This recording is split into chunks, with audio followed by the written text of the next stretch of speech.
Hacer que la corrupción no es de ahora. Ya los romanos le habían puesto un nombre, en fin, pero no vamos a ir tan lejos.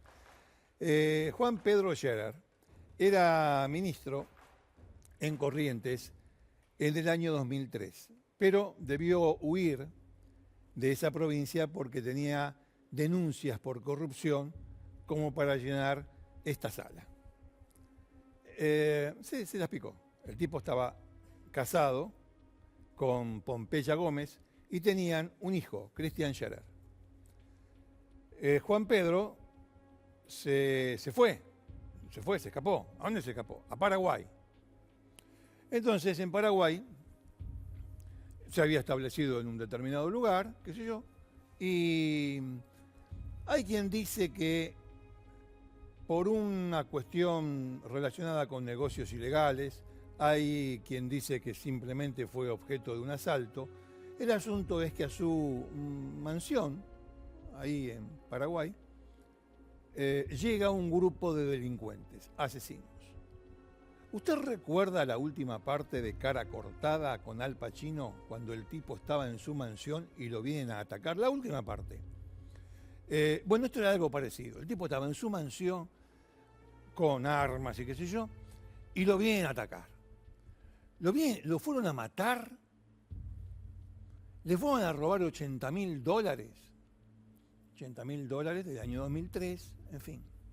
Bueno, van, y Scherer, Pedro Scherer, se defiende a los tiros, pum, pam, pim, se defiende a los tiros y resulta ser que rechaza a los atacantes, que eran Rodolfo el Ruso Lorman, delincuentazo de la provincia de Buenos Aires, que primero comenzó como ladrón de calle, después pasó a ser ladrón de pirata del asfalto, después pasó a ser ladrón de bancos y terminó como secuestrador. Su mano derecha o su alma gemela, José el Potrillo Maidana, eran los atacantes, estoy diciendo los atacantes, el Ruso Lorman, el Potrillo Maidana, Carro Córdoba, Cristian Carro Córdoba, era un pibe en aquel entonces, pero no sé, creo que no, la cantidad de muertes que tenía encima y de secuestros, una bestialidad. Bueno, y así, una banda, pero es rechazada por Pedro Scherer. ¿Qué hace entonces esta banda? Dice, sí, muy bien, van a Corrientes, vuelven a Corrientes, van hasta la casa de Scherer y cuando el hijo de Scherer, Cristian, de 21 años, el 21 de septiembre del 2003, llega a la casa, ¡pah!, lo secuestran.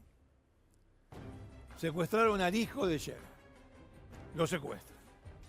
A todo esto, la justicia de Corrientes tenía una doble misión. La misión era resolver el secuestro del hijo de Scherer y agarrarlo al padre porque estaba siendo buscado por la justicia de Corrientes por corrupto. ¿Qué le pasó al padre? El padre, mientras ocurría todo esto, se fue de Paraguay, se fue a Estados Unidos. ¿Por qué? Porque tenía un problema neurológico. Tenía un problema que debía ser atendido por neurocirujanos. Bueno, se fue para allá. Cuando estaba allá, la justicia de Argentina lo ubica en Estados Unidos y manda la orden de captura. ¡Pah! Detenido Scherer, allá. Bueno, por lo menos ese caso está resuelto. Ahora vamos a ver qué pasa con el hijo. No está resuelto nada. ¿Por qué? Porque ¿qué hicieron los norteamericanos, los estadounidenses? Dijeron, sí, está bien, está buscado por la justicia de Argentina. Bueno, pero yo tengo como último domicilio de este señor el de Paraguay. ¿Saben qué hicieron los estadounidenses? Lo mandaron de vuelta, pero a Paraguay. O sea, le cambiaron un refugio por otro. Mientras tanto, había que buscar al chico secuestrado. Los secuestradores pidieron $5 millones para devolver al pibe. 2003. $5 millones. Lo que hicieron, ahora se sabe que lo que hicieron con él fue pasarlo de Corrientes a Paso de los Libres y de Paso de los Libres a Uruguayana, a Brasil. Cruzando el río Uruguay. Pero ¿saben una cosa? ¿Quién hizo todo esto? Justamente aquellos que habían ido a matar o robar al padre ahí en Paraguay, que no le resultó. A esa banda, donde estaba el ruso Lorman, estaba el Potrillo Maidana, Carro Coro, le decían la banda del Mercosur o la banda de los 3 países. ¿Por qué? O de la triple frontera. ¿Por qué? Porque robaba, secuestraba, pirateaba, mataba en Argentina, en Paraguay y en Uruguay. Tenía contactos en los 3 países. Una banda grande, donde también estaban los Salgán, que era una familia, los Salgán, a los que les decían caniche, los caniches Salgán. Nada, un apodo que tenían. Bueno, en definitiva, había como 20 personas involucradas en el secuestro de Christian Scharer, el hijo del funcionario corrupto recluido en Paraguay, o escondido en Paraguay. Bueno, 5 millones.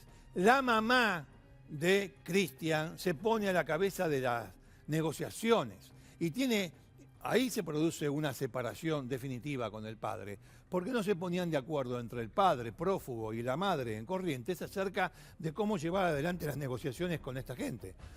Perdón, con esta gente. Entonces, en definitiva, acordaron un pago, el rescate, de $277.300. Un pago de rescate por esa cantidad, $277.300. ¿Quién lo paga el rescate? ¿Qué hacen? Sistema de posta, déjalo ahí, cuando ves que cae una rama del árbol, andate. No, nada de eso. Se lo llevó la mamá de Christian a los secuestradores, se lo entregó en mano la plata, tomá, en Paso de los Libres. Los secuestradores con ese dinero dijeron, ya el pibe va, ya lo mandamos. Se van a un hotel en Curitiba y ahí se reparten la guita. Se reparten la plata de los $277.300. Se reparten la plata. ¿Y el pibe? El pibe no aparece. ¿Y el pibe? Y el pibe no aparece. Y no aparece. Y hacen allanamiento acá, hacen allanamiento ahí. Atención, la justicia de Corrientes va desenredando la madeja y van cayendo tipos. Cae un abogado, cae la secretaria del abogado, todos estaban metidos con el tema, con el secuestro. Cae quien lo cuidaba, caen los Salgán, el padre y los 2 hijos, los Caniche. Bueno, van cayendo. Cae Carro Córdoba, ese feroz asesino, pibe, 30 años, feroz asesino. Cae Carro Córdoba, cae Corneli Belén. No sé si usted me está llenando de nombres, no entiendo nada. Bueno, van cayendo los tipos de la banda, pero el último que le mencioné, ¿por qué son tan importantes que yo le mencione estos nombres? Porque estos tipos, antes de caer por el caso Scharer, fueron los responsables de los secuestros extorsivos ocurridos en la provincia de Buenos Aires, generalmente en la provincia de Buenos Aires, durante el año 2003 y 2004, donde había un secuestro cada 36 horas. Los responsables no eran ni el Hígado Muñoz, ni el Negro Sombra, ni ningún otro atorrantón, delincuentazo que hemos conocido en su momento. Eran estos que le transmitían a los demás cómo se hacía el tema. ¿Se entiende? Lo ponían de pantalla. ¿Se entiende? Pero eran estos, Carro Córdoba, Lorman, el ruso. Bueno, el asunto es que no aparecían por ningún lado los cabecillas, ni Lorman, ni el ruso Lorman, ni el Potrillo Maidana. Pero iban cayendo estos otros, hasta que Corneli Belén cantó todo. Cantó todo y dijo cómo había sido el secuestro, por qué había sido el secuestro, dónde lo llevaban al pibe. Por eso le dije antes que estuvo en Corrientes, en Paso de los Libres y en Uruguayana. Contó cómo había sido. Y que cuando le preguntó, uno de los Salgán, después de que Lorman, el ruso Lorman, volviera de Curitiba, ya con el dinero repartido y qué sé yo, le preguntó, ¿dónde está el pibe? Lorman le dijo, en los juncos. Los juncos. Resulta ser que todo este tema fue perdiendo interés para el público, no para nosotros, pero bueno, porque nos dedicamos a esto. Pero digo, ¿por qué? Porque un caso tapa el otro caso. El tema era muy grande. La banda del Mercosur, A tal punto era grande que a Lorman se lo acusó del secuestro y el crimen de la hija de un vicepresidente de Paraguay, de Cecilia Cubas. Se lo acusó del secuestro de 2 empresarias gastronómicas en Paraguay. Se lo acusó del secuestro de un chico para pedirle al padre rescate, y al chico le dieron un sedante para que no gritara ni llorara, y por ese sedante el pibe murió. Se lo acusó Lorman, enemigo público número 1. Tenía en su momento una recompensa por quien diera datos sobre él de más de $100.000 en su momento. Y lo tuvo hasta el año 16. ¿Por qué hasta el año 16? Porque en el año 16 él y el Potrillo Maidana caen presos en Portugal. ¿Por qué caen presos en Portugal? No estaban acá. De Lorman se dijo, se cambió de sexo. No. Se dijo, murió, lo mató la policía y no dijo nada. No, mentira. Se transformó en informante de la policía. No, mentira. Se había ido a Europa a robar joyerías y camiones de caudales, pero sobre todo joyerías. Lo agarraron en Portugal. En Portugal lo agarran a él y al Potrillo Maidana, que iban siempre en yunta. Los agarran en el año 16. Cuando le dicen, el fiscal de Corrientes viaja allá y le dice, bueno, mira, ya que caíste, Lorman, después de tantos años, esto fue en el 2003, caíste ahora en el 16, decime, ¿dónde lo pusiste al pibe? ¿Dónde está el pibe? ¿Dónde están los restos del pibe? Decirlo porque ya está todo hecho. Y Lorman, mirándole a la cara, le dijo, no. Y al día de hoy sigue sin decirlo. ¿Cuál es la novedad que yo le dije por la cual este caso tiene 3 días y no 15? La novedad es que un informante anónimo dio un dato, con coordenadas y todo. Un punto en el río Uruguay, cerca de Uruguayana. Pero no en el río, en un brazo de río que en el año 2003 estaba lleno de juncos. Hay buzos tácticos trabajando en este momento, en ese lugar, van a vaciar, dicen que van a sacar no sé qué cantidad de agua, de litros de agua, como que lo van a vaciar esa rama, esa ramificación del río Uruguay para buscar los restos de Cristian Scharer. Pero yo le quiero decir esto, a 15 años, 16 años, del caso de Scharer, ¿qué queda de él? Es duro decirlo. Se asegura que lo mataron el mismo día que su mamá, Pompeya Gómez, entregaba el dinero de rescate en Paso de los Libres al propio Lorman, al propio ruso, que lo mataron ese mismo día. ¿Qué puede quedar de él? ¿Cuánto durará la búsqueda? Nadie hizo nada en 15 años, salvo la justicia de Corrientes. Eso sí, buscó y llegó hasta donde llegó, pero los cabecillas no lo pudo agarrar.